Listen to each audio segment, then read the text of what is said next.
Put it the rice properly.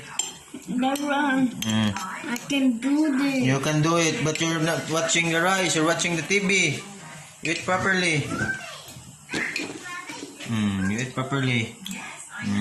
Because your mama is not here.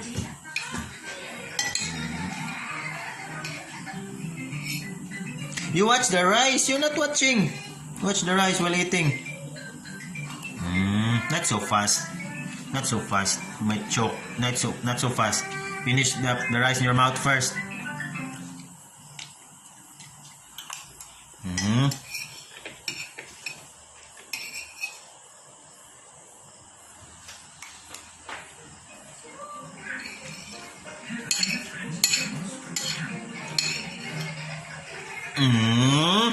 Very good, mani oy.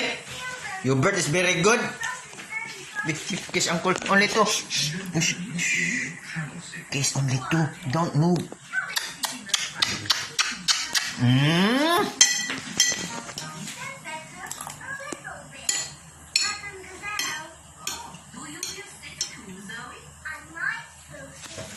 Finish the rice in your mouth first.